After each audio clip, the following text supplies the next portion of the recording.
नमस्कार, मैं हूं प्रवीण दुबे। इम्तिहान की तारीखों के ऐलान के साथ जो सबसे पहला सवाल जहन में आता है वो ये कि तैयारी कितनी है। एमपी में आज राजनीतिक दलों के छमाही इम्तिहान का टाइम टेबल आ गया। चुनाव आयोग ने खंडवा लोकसभा सीट समेत रैगांव, पृथ्वीपुर और जोबट विधानसभा सीट के उपचुनाव की तारीखों का ऐलान कर दिया। अब सवाल ये कि सत्ता का सेमीफाइनल कहे जा रहे इस चुनाव में दोनों दलों के लिए चुनौती कहां कहां है। पहली बार चुनौती चेहरे का चुनाव, ये दोनों दलों पे एप्लीकेबल है। आप हैरत करेंगे, अमूमन ऐसा होता नहीं।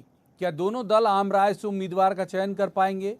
क्या कांग्रेस सर्वे के दम पर खोज पाएगी जिताऊ उम्मीदवार? खंडवा सीट पर क्या अरुण यादव ही होंगे कांग्रेस के लिए हारे का हरिनाम? इसी खंडवा सीट पर बीजेपी किस पर दांव लगाएगी? बहुत आपको याद होगा 3, 4, 5 दिन या हो सकता है 10 दिन, मैं उच्चारण ठीक से नहीं कर पा रहा हूं। कैलाश जी का एक बयान आपने देखा था जब राज्यसभा का मसला आया था। उन्होंने कहा मैं तो जीत के जाना चाहता हूं लोकसभा। वो भी वहां से दावेदारी कर रहे हैं। तो क्या Kailash Vijayvargiya, Archana Chitnis high profile cabinet minister रही हैं शिवराज जी की कैबिनेट में? कृष्ण मुरारी मोघे, इनके दावे पर गौर करेगी पार्टी? या फिर दिवंगत सांसद पूर्व प्रदेश भाजपा अध्यक्ष नंद कुमार सिंह चौहान के बेटे हर्ष सिंह चौहान के साथ पार्टी सहानुभूति का कार्ड खेल जाएगी? शिवराज जी की जो ज्यादा सहानुभूति है वो नंदू भैया के बेटे के साथ है। कोरोना की जिस दूसरी लहर की वजह से हो रहे हैं ये 4 उपचुनाव, क्या महंगाई, बेरोजगारी के साथ कोरोना की दूसरी लहर में बिगड़े हालात और उस दौरान हुई मौतों का मुद्दा बनाएगी कांग्रेस? पिछले 15 महीनों में शिवराज सरकार की आदिवासियों, पिछड़ों को सौगातें और मुफ्त राशन से लेकर मकान के पट्टे तक ये ऑफर, क्या इन सीटों पर वोटर पर असर दिखा पाएंगे? बीजेपी विकास का एजेंडा और देशव्यापी राष्ट्रवाद की हुंकार लेकर जाएगी। क्या बड़े ग्रामीण इलाकों वाली इन विधानसभा सीटों पर यह हुंकार असर दिखा पाएगी? कमलनाथ की ट्विटर पॉलिटिक्स से लेकर कमलनाथ की जाति पर उठाया गया सवाल, क्या इसे उपचुनाव का ट्रेलर माने? तो कुल महीने भर की तैयारी में 4 सीटों का इम्तिहान, मतलब जिस वक्त मैं आपसे मुखातिब हूं उस वक्त वोट पड़ चुके होंगे अगले महीने।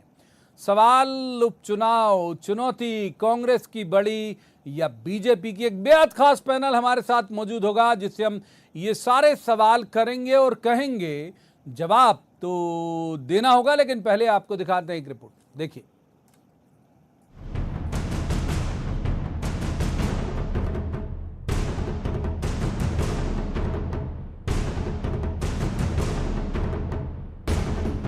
उपचुनाव की तारीखों के ऐलान का असर कहें क्या इसे कि पृथ्वीपुर विधानसभा उपचुनाव की तैयारियों को लेकर निवाड़ी पहुंचे प्रदेश बीजेपी अध्यक्ष वीडी शर्मा पूरी तरह चुनावी फॉर्म में हैं।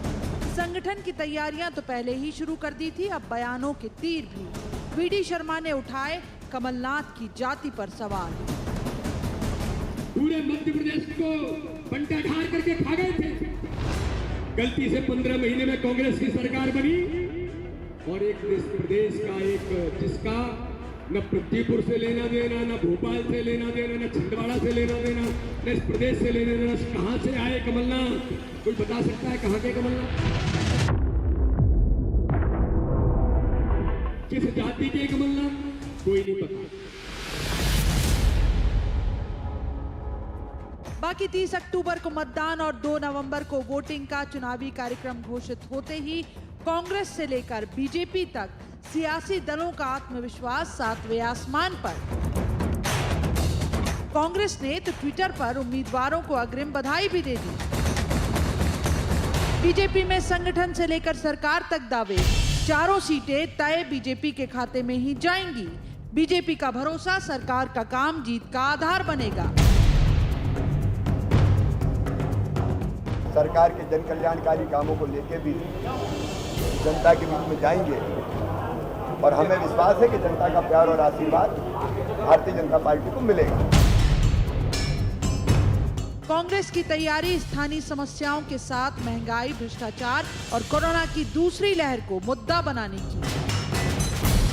मध्य प्रदेश की सरकार शिवराज सिंह चौहान के नेतृत्व में पूरी तरह से विफल रही है।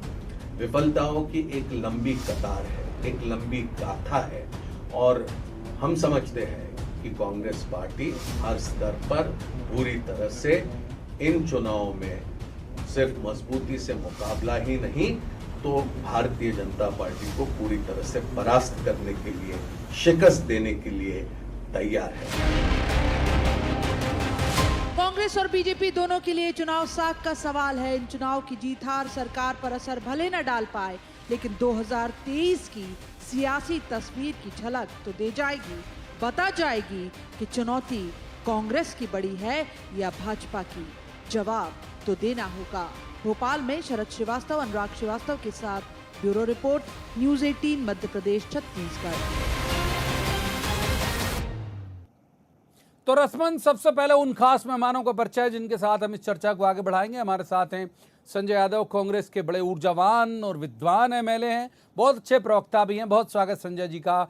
दूसरे मेहमान आशीष अग्रवाल, ये बड़े युवा ऊर्जावान विद्वान प्रवक्ता है बीजेपी के, बहुत स्वागत आशीष जी का। और तीसरे मेहमान है मनीष दीक्षित, पत्रकारिता का बड़ा चर्चित चेहरा है, बहुत अच्छे राजनीतिक विश्लेषक हैं।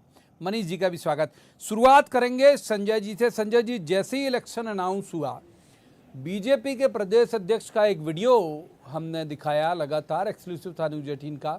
वो पूछ रहे हैं कि बताइए कहां से आए कमलनाथ, जाति क्या है उनकी, क्या किया उन्होंने मध्य प्रदेश के लिए। संजय यादव जी। ये तो छिंदवाड़ा की जनता से पूछ सकते हैं, मध्य प्रदेश की जनता से पूछ सकते हैं।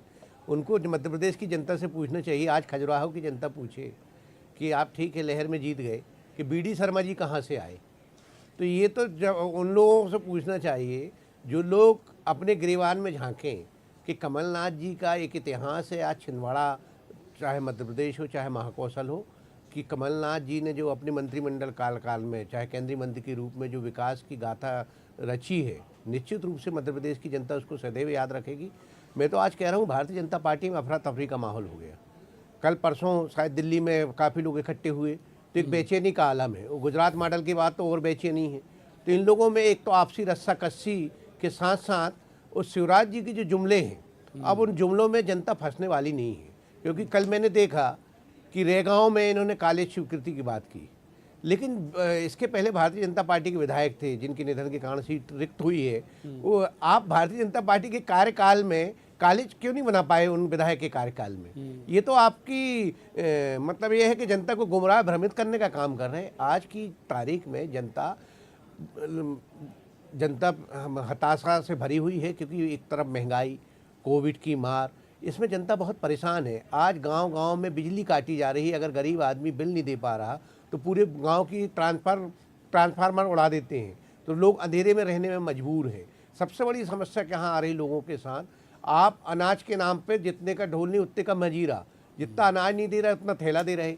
लेकिन साहब क्या सूखी रोटी में काम चल जाएगा या सूखे चावल में काम चल जाएगा? ये तो गुमराह भ्रमित करने वाले लोग हैं। संजय जी, पहले सवाल बहुत वक्त दिया आपको, आशीष जी को इन कर देता हूँ। आशीष जी, जब तक जुगल किशोर बागरी साहब जिंदा थे, ये कहना है संजय यादव जी के, तब तक कॉलेज आपको याद नहीं आया, अब आप बनवा रहे हो। और दूसरी बहुत सारी चीज़ें उन्होंने गिना दी कि भाई जितने का ढोल नहीं उतने का मंजीरा और ये सब।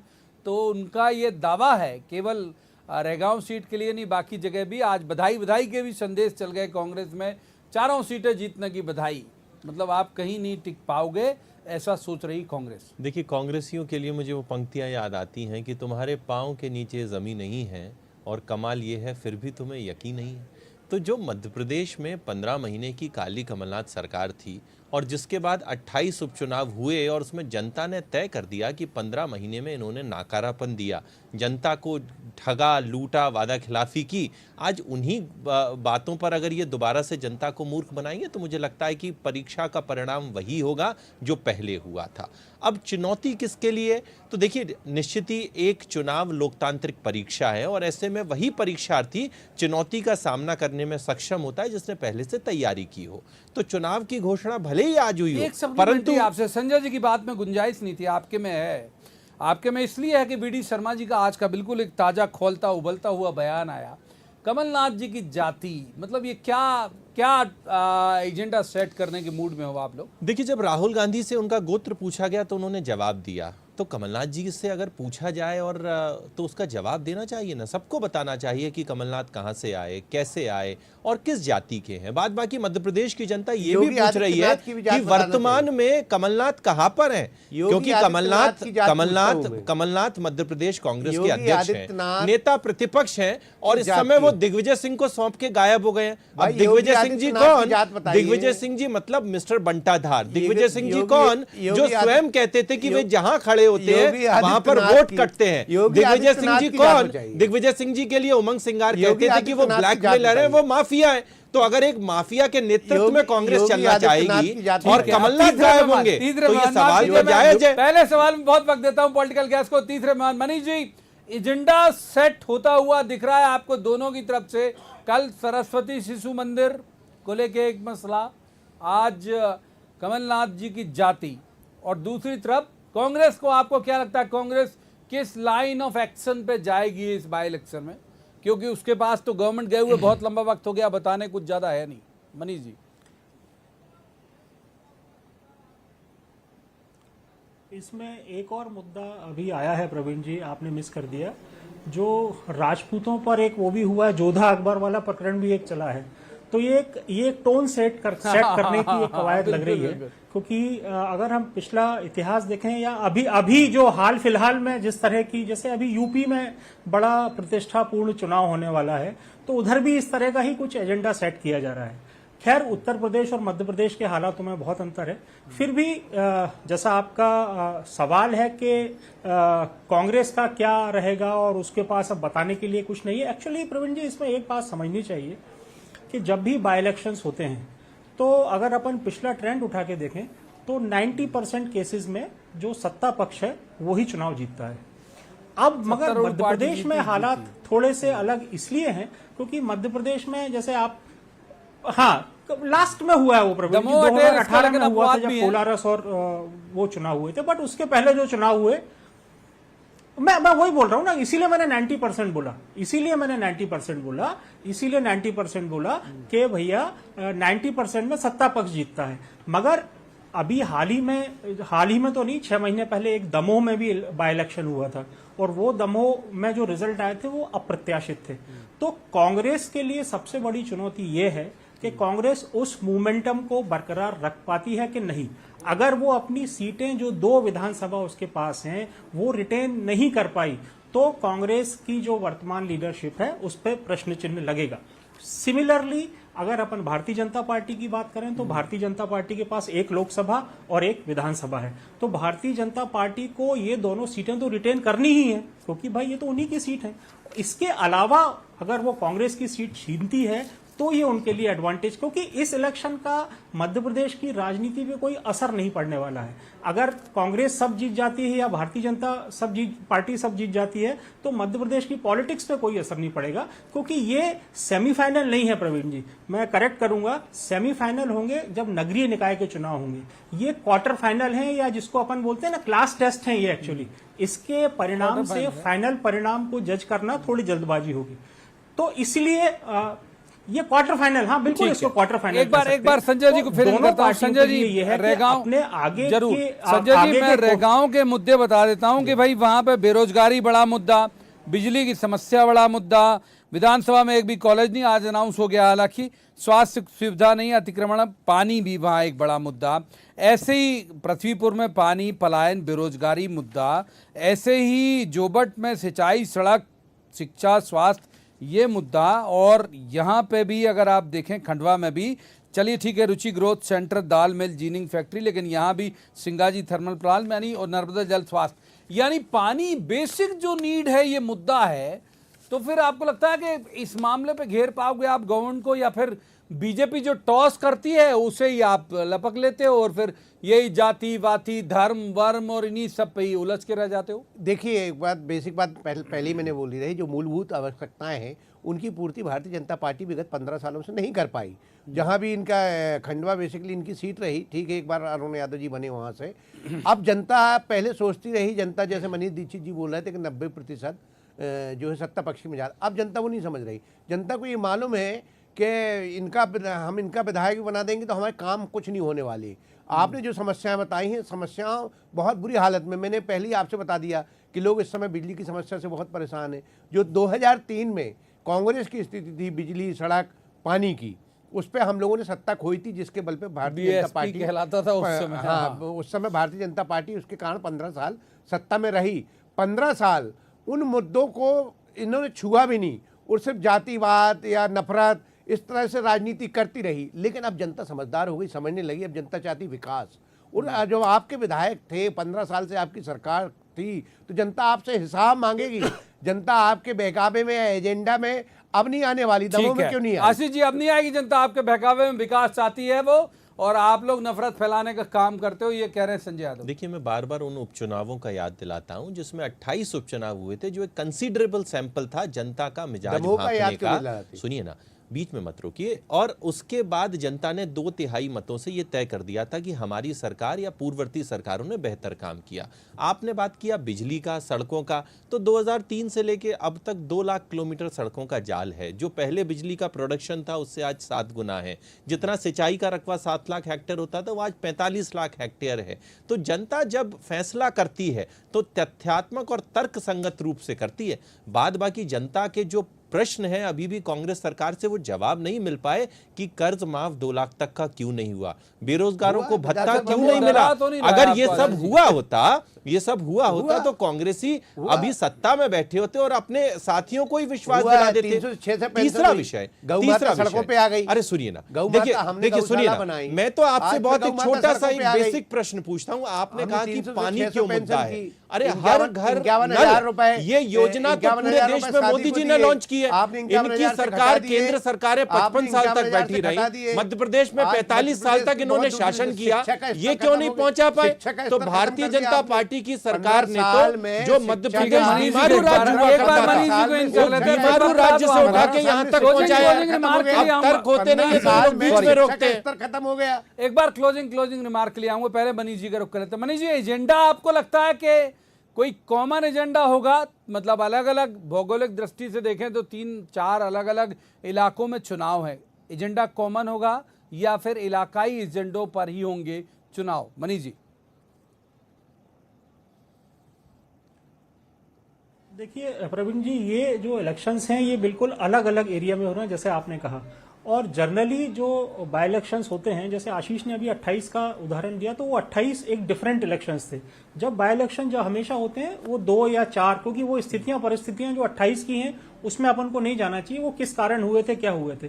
तो अभी जो स्थिति है ये 4 अलग अलग एरिया में हो रहे हैं। और अधिकांश जो बाई इलेक्शंस होते हैं वो स्थानीय एग्जैक्टली स्थानीय मुद्दों पर होते हैं। स्थानीय समस्याएं जो हैं वो उनकी सॉल्व हो रही हैं कि नहीं हो रही हैं, उनका अभी कोरोना काल में उनका विधायक या उनका वहां का जो भी राजनीतिक दल जहां पर काम कर रहे हैं, किस राजनीतिक दल के कार्यकर्ता या नेताओं ने उनकी मदद करी।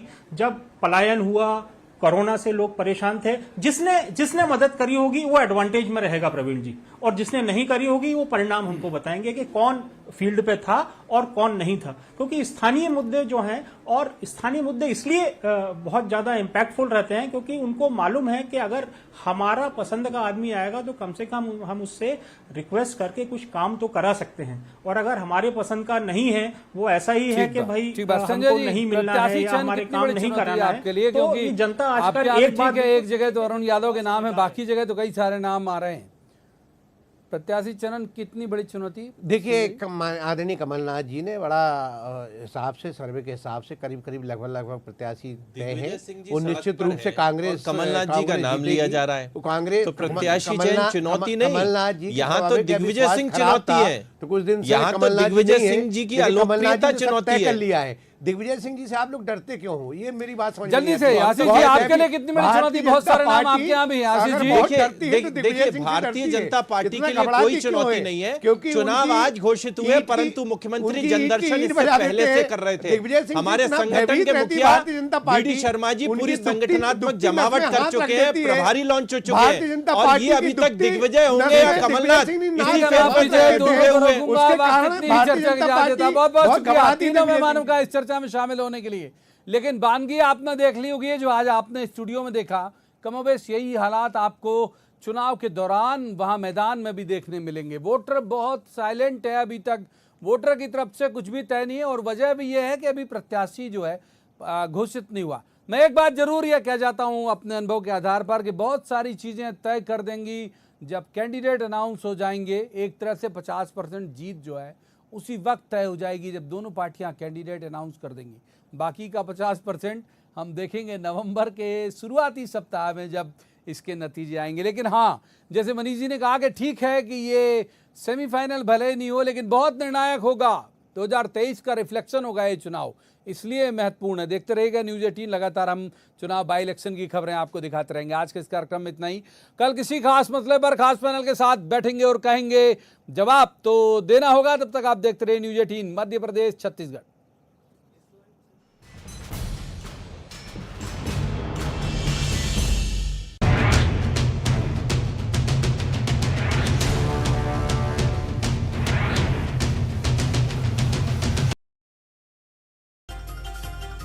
जहरीली शराब पर